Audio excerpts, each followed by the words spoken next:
Ladies and gentlemen, welcome to the Comedy Radio Show, brought to you by the Social Voice Project. I'm your host for the evening, Scott Reinhardt. Tonight, we bring you 3 comedic performances by local actors. Our performances tonight are in the style of live radio theater, that bygone art form we most remember from radio's golden age of the 1930s, 40s, and 50s. And did you know the golden age of radio actually began in the 1920s because of a little commercial radio station right here in Pittsburgh still on the air today?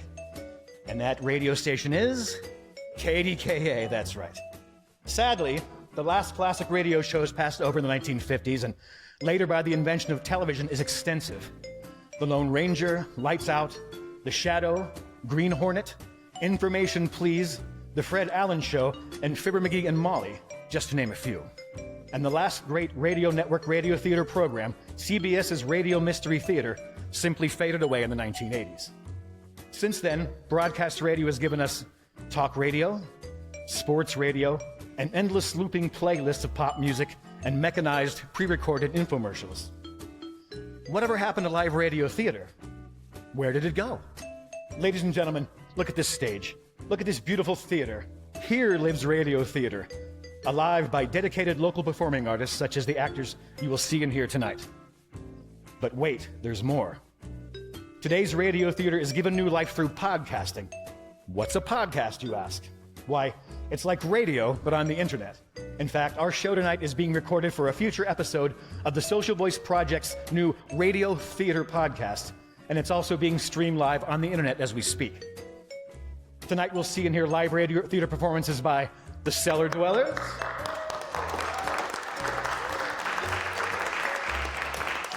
Ian Ray, and the Point Blank Comedy Club. So sit back, turn off those cell phones, or put them on airplane mode or vibrate, and enjoy the show. Ladies and gentlemen, the Cellar Dwellers.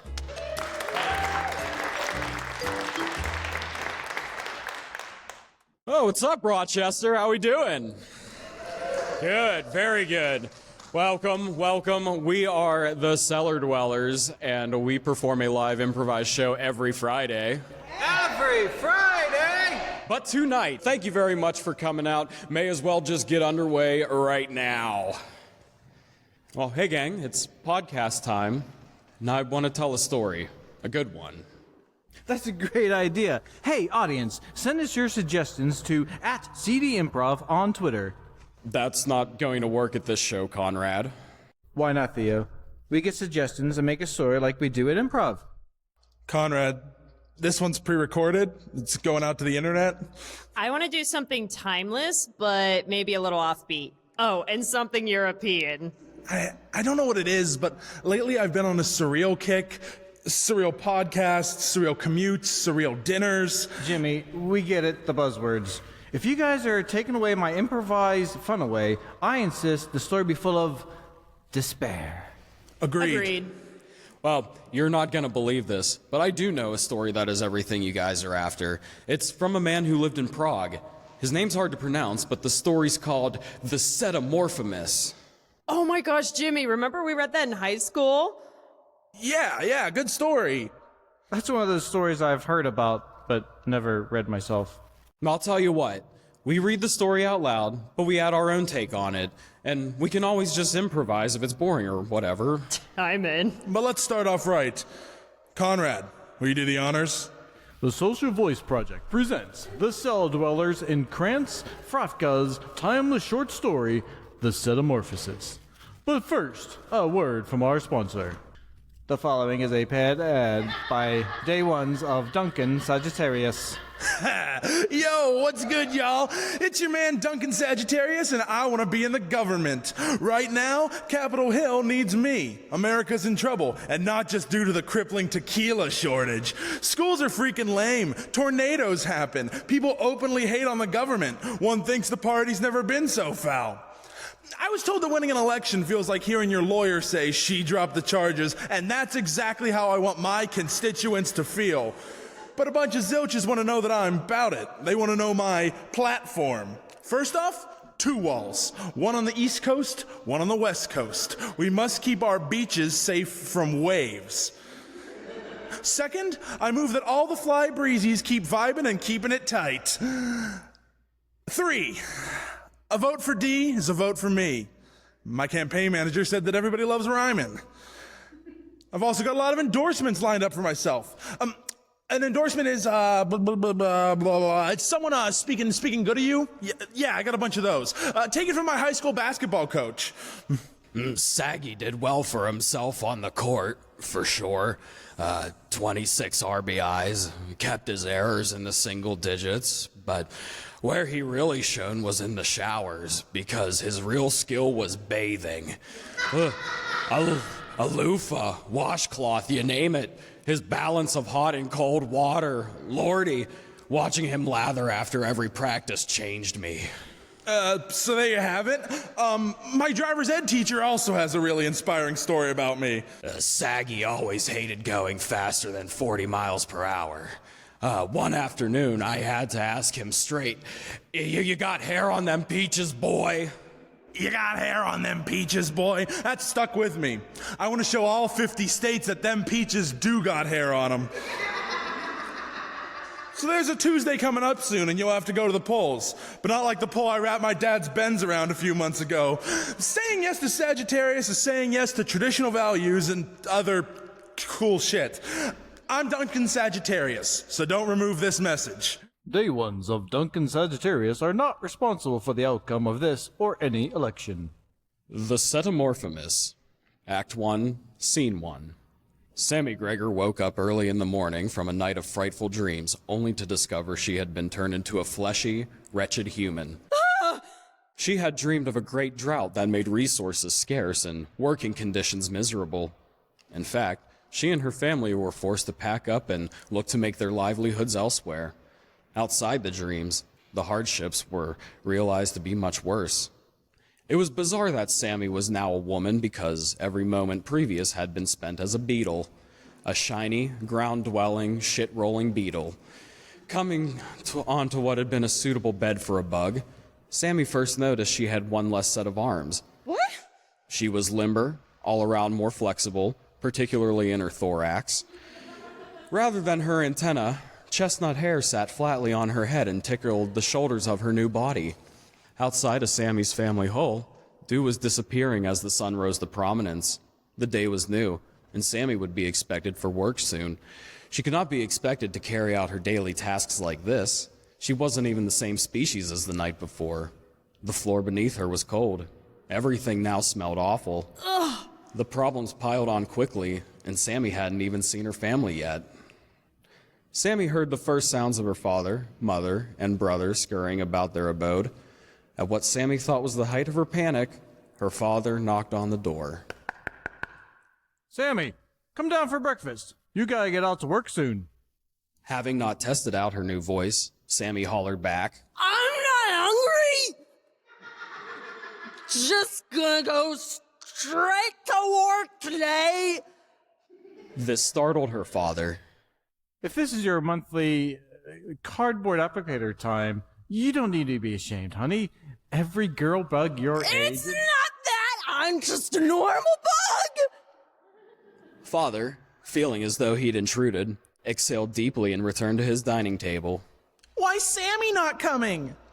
You know how girls are, son. Just finish your leaves and go play outside. Okay, Pop. Said the young beetle dismissively. He did take a large bite of leaves before he left them. Back in her room, Sammy was beside herself. Why am I a human now? I was getting on fine like I was. I wanted to move to a dumpster, meet new bugs, try new things. Now what the hell am I supposed to do? Sammy's head swam in the most uncomfortable way. Thoughts assaulted her brain until all she saw was black. She hit the dirt floor with a thud. Hard knocks on her door beckoned Sammy back to consciousness. Hoping the worst of her dreams had passed, she examined herself, still a person. The voices on the other side of the door became clearer. It was her family, but another familiar voice was added to the fracas.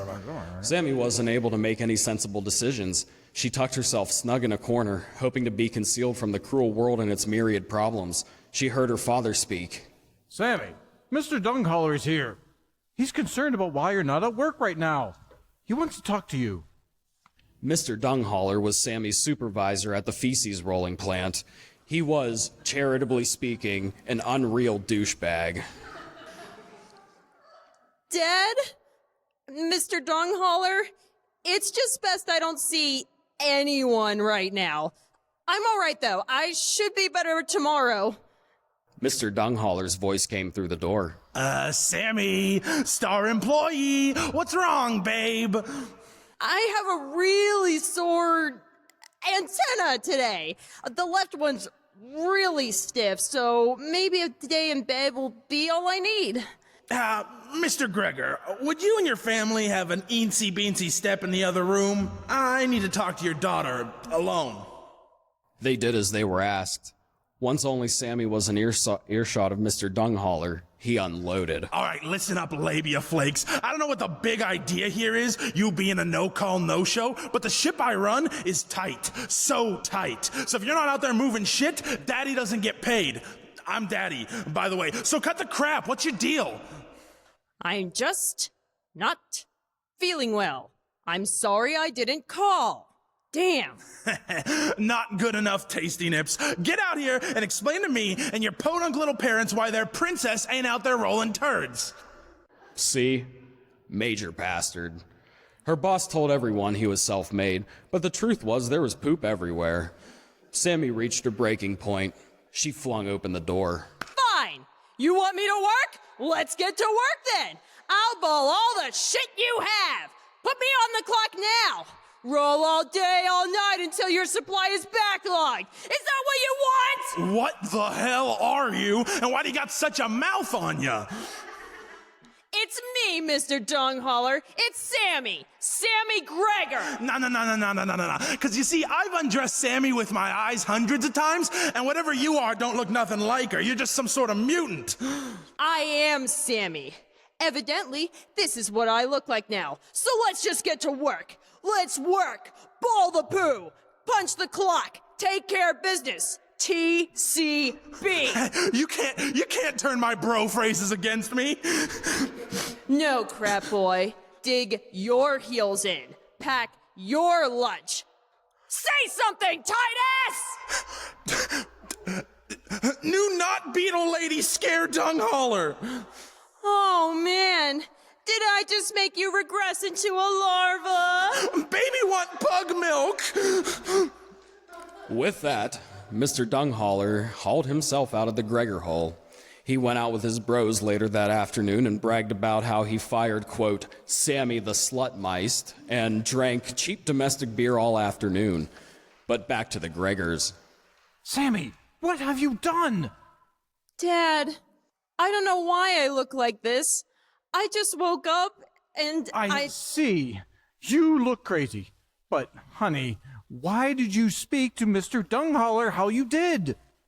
Are you kidding right now? No, young lady, I'm not.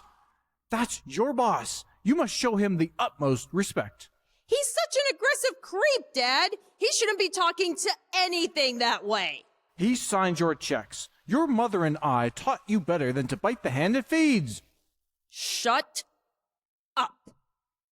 I hope Mr. Dunghauler gets eaten by a bird and it shits him out on everyone who loved him. Damn, Sammy. That was intense. I will, give you your space. From this point forward, they did give Sammy her space, and then some. You'll see the world alienate her more and more as she struggles adapting to her new skin. And that feels about just as good a place as any to end Chapter 1 on this existentialist tale. And now, a word from our sponsors. The first time around, it was all about the journey. But what would you do once you reach your destination? Holiday 2018. Feel the need for sequels. Kenny Loggins, Highway 2, The Danger Zone, all the excitement, all the tension, all the latent homosexuality. Hold up. To be clear, this isn't a Top Gun movie sequel, is it? Nope. I want to recapture the magic of the first song, expand the mythology, but get the same fellas together, pick right up where they left off. Yeah, I don't understand. We're not interested in dumping our resources on a follow-up to an 80s single. We want to film. That's the thing. An actual Top Gun 2 has been in the talks forever. If you greenlight this now, we'll be ahead of the curve, and when it finally comes out. I appreciate the enthusiasm, but we're not going to go ahead of this. Also, the name's confusing. The first song's called Danger Zone, not Highway. There wasn't a first Highway, so the Highway 2 thing isn't really as clever as I think you think it is. Loggins wants this. He's yacht rocking right now, but he'll be ready to go one phone call. If this was 20 years ago, perhaps, but it's not really in the zeitgeist anymore. We pass. Take me to bed or lose me forever. I beg your pardon. Take me to bed or lose me forever. I'm calling security. The Setamorphomis, Act 1, Scene 2. It was now past noon on the same day at the Gregor Hole. Sammy's mother and father had been out for a few hours. During times of great tension, she suspected her father's libido spiked. They were probably having filthy beetle sex somewhere out in the woods. Her brother could be heard wandering around the living area. He wandered around the exterior as well. Sammy recognized all this as background noise and not worth her attention. She had her own new condition to contend with. Sammy sat lonely in her room for an indeterminate amount of time until she heard a gentle knock at the door. She stood on two legs and went in motion to answer. It was her brother, with what looked like a lot of garbage in tow. What are you doing with all that? I brought some things for you. You look softer. These things can protect you. Sammy examined her brother's treasures. Half a peanut shell, a used bandage, bits from a crushed Black Veil Bride CD, and a sweets wrapper. All things considered, being brought this rubbish was the best thing to happen to her all day. She looked at her sibling and decided it was best to at least flatter him. Let me see what I can use. All right, start with this. It's sticky. Her brother motioned towards the bandage. All right, if I put it under this arm, around my back, most of these legs. That looks good. Sammy didn't really look good. Aside from the bandage being form-fitting, she looked like she was wearing a tacky beige cocktail dress caked in someone else's blood. There, you'll be safe and warm now. Help me out of this. Let's try that gold wrapper. Human woman or female beetle, Sammy instinctively knew never to settle on the first outfit. She first draped the foil around her like a shawl. That was no good. Chew a hole in the center. Let me see if I can get my head through it. With that, a poncho was created. The dull luster of the wrapper gave Sammy a thrill for a moment. She twirled, and her new outfit flared rigidly. I can't kid myself. This isn't cozy at all. But at least you're shiny again, like when you look like Mom and Dad and me. A strange thought occurred to her as soon as the words left her brother's mouth. She didn't know what she really actually looked like now. What's that other thing you brought? She motioned towards the remains of a CD. I don't know, but you can still have it. Sammy retrieved the biggest piece there was. She propped it up against the wall and was able to see herself, her new self, draped in a Werther's original wrapper, standing what humans could measure an inch or so high. Sammy saw who she was. Can I ask you something? Well, sure. How aren't you scared of me? Or mad at me? I'm your little brother. I don't know any better. But what's gonna happen to me? I don't want to expect the worst, but I can't live like this. I've only been a beetle. Could you make believe you're one of us again? What if that's what I was doing this whole time? I don't get it. You had to have heard how I yelled at my boss yesterday. I don't think I ever liked making Mondo balls of poo. Every beetle I know rolled, or will. You'll have to do it someday. I don't remember anything before you were born. I like school as much as I like work. I don't know if I've ever made any choices. Truly. Didn't you want to go to the dumpster, though? Lots of things are at the dumpster. I'll always want to check it out. But did you know some people think that the insides of a dumpster always changes? That's why no one bug is able to tell what it's like to live in one. Wow. It gets crazier. What makes up the inside of a dumpster is actually the waste of an animal way bigger than us. Like, you can't even imagine how huge. Okay, sis, you're really blowing my mind here. Don't think too much about it. I want you to have fun and have friends. Doesn't matter what happens to me. I love you. Sammy's human eyes welled with wet. It was the kindest words her new ears ever heard. She wiped her tears away, choked back a little, and said, Hey, let's try that last thing you carried in here. The peanut shells shared similarities to beetles, such as length, curves, and relative height. She fit just beneath it. She was concealed, but just as quickly popped back from beneath it. I think this one is great. It looks a little like us, but the narrator probably said that already. What did you say? Nothing. The siblings let the moment land with a comfortable silence. Her brother eventually spoke up again. Why weren't you scared of me when you saw me? Like I am now. I'll always want to be like you. Even with legs like these? Even if we have to take a word from our sponsors. Wait a minute, whoa, now, we're not even gonna let that emotional moment land? And now, a word from our sponsors. All the majesty of the ocean. Aquarigible. All the prestige of the heavens. Aquarigible. It's the blimp that brought aquatic life hundreds of feet above sea level. Aquarigible. Soar, the only aquarium in the sky kept afloat by volatile gases. Aquarigible. Recreations of Australia's greatest reefs. Aquarigible. Lobsters and crabs of New England. Aquarigible. Orcas of the Pacific Northwest. Inhumane. Fun for the entire family, unless they hate water or flying. Aquarigible.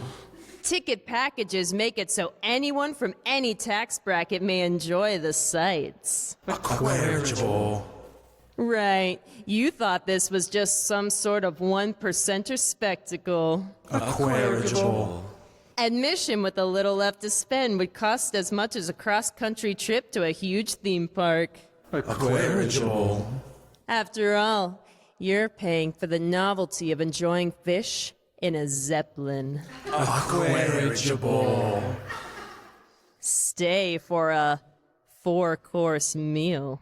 Aquarigible. Visit our gift shop. Shameless cash grab. Download our app for live look-ins at our attractions. Aquarigible. No expense could conceivably be spared when you're in The Aquarigible. The Setamorphomis. Act 2, Scene 1. Dearest, can we talk about Sammy, please? Afraid not. Oh, well, I see you're not interested, but you promised me we'd talk about if it got worse, and it has. Excuse the hot take, but talking about it won't make our daughter less of a monster. Oh, my. Well, I was wanting to. You were going to sugarcoat it. Is that what you were going to do? I'm very aware she has grown, but I'm also aware that this has affected our way of life. You know I love her, but the way I've had to deal with it lately has been thinking about two piles of problems. Beetle problems and her problems. Sammy's problems should be our problems. We only have 2 children. I'm committed to them both. Keeping her here isn't practical. It's worse when she needs to go outside for anything. She's like an urban legend in the area now. Everyone keeps an eye on us, wondering when the premature rat baby's gonna mosey out of our hole. Now hush. Either Sammy or the younger male will hear you. Who cares who hears me inside these walls? I made this place for my family, which was intended to be insects. She's fine. She's just going through a phase. How can you make excuses for that? She went to bed a couple months ago. She wakes up transformed and tells her boss to piss off? Well, we can't be certain of when she changed. Holy shit! Not the most important part of the conversation. I love my daughter, and all my family more than anything. I don't know what to do. A big part of me knows I can't help her. Another part of me is relieved I can't. Yeah, I know it's getting colder. I'm ready to take you and the boy to the forest in probably a week or two. Sammy can't make it there. The space is way more primo in a tree. Oh, this is making me very emotional. I'm not saying say goodbye. What I am saying is living arrangements will be very different when the snow starts falling. Huh. Damn, that was ominous. Well, sorry for interrupting, but I'll continue to narrate now.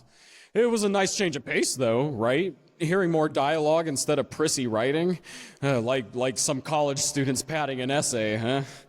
Well, regardless, Sammy did continue to grow. She outgrew the peanut shell reasonably quickly. With her arms fully extended, she could almost reach wall to wall in her room.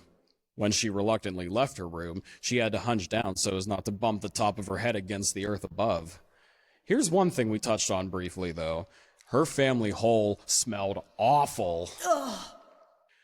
Beetles don't get aneurysms, but Sammy's mother and father could feel their brains short out once they heard Sammy lumbering from her room. No doubt to confront them about the exchange which had just occurred. What happens when the snow starts falling, Dad? Oh, honey, Daddy's just blowing off some steam. Correct. And as a matter of fact, you weren't supposed to hear any of that. I'm sure. But now that I'm a bigger... whatever I am, I can hear way better. I meant what I said, Sammy. If you were smaller, it'd be one thing. But I mean, I don't even know what you eat now. I don't know what I should be eating either!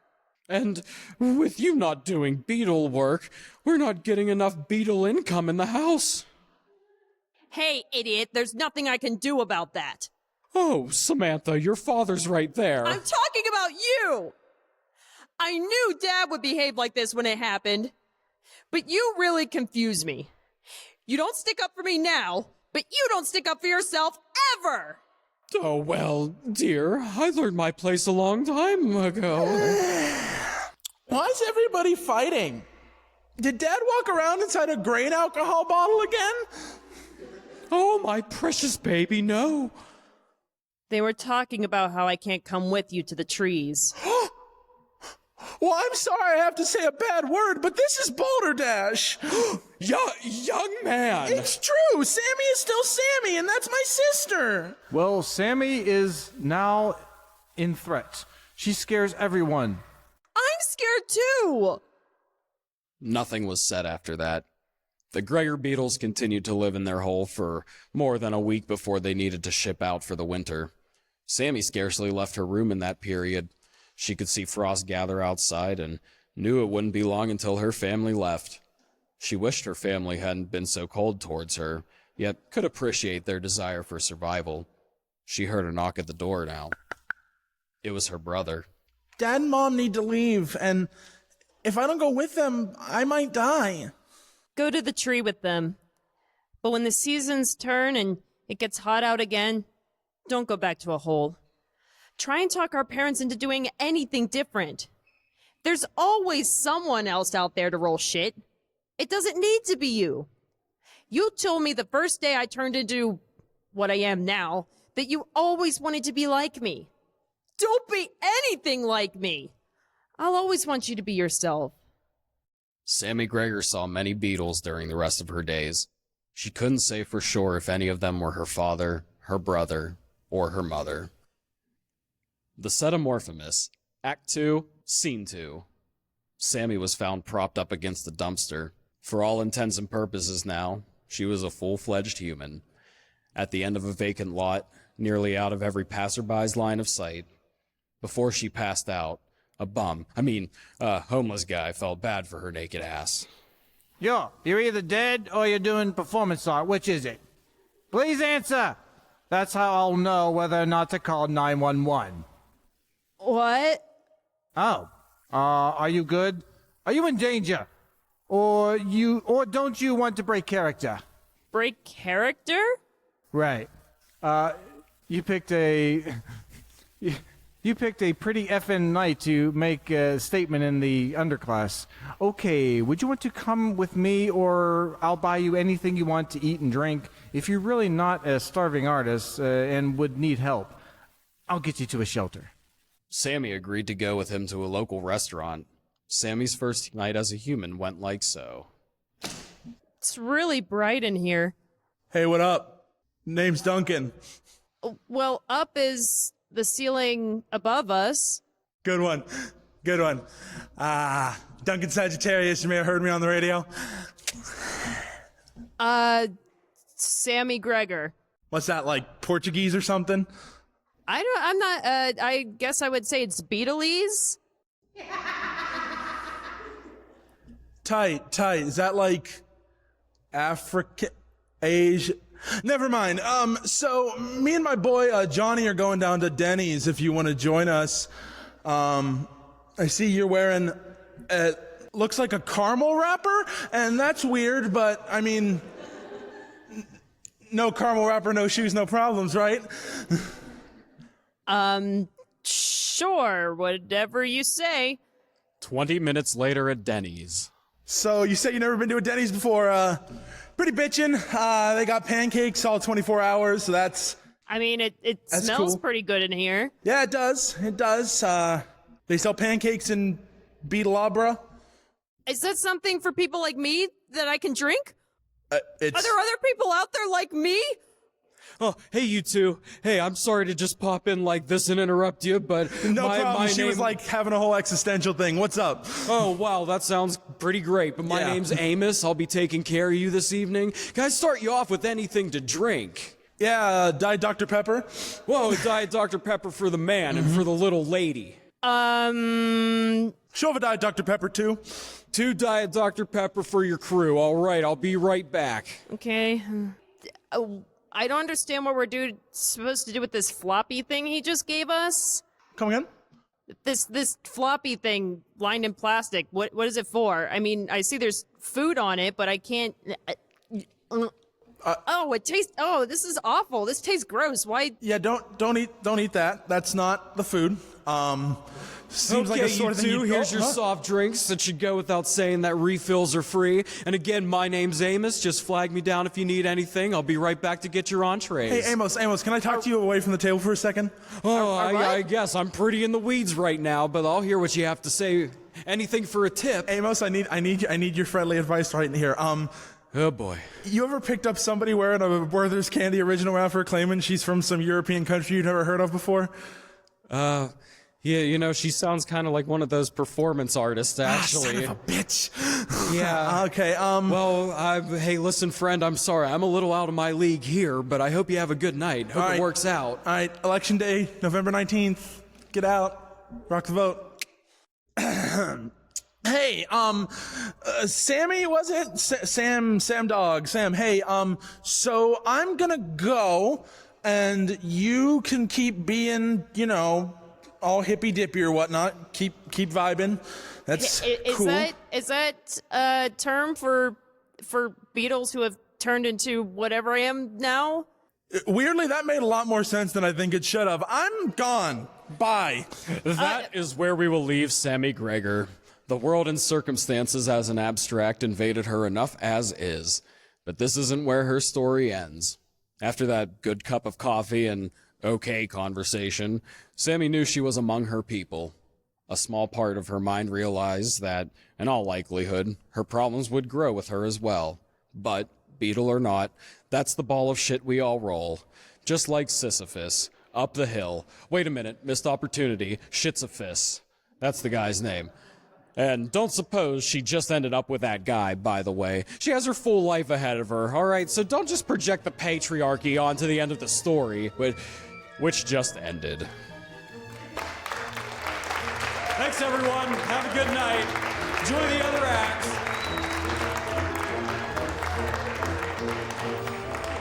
The Cellar Dwellers, everyone, let's hear it for 'em one more time. The Cellar Dwellers. Join them every Friday night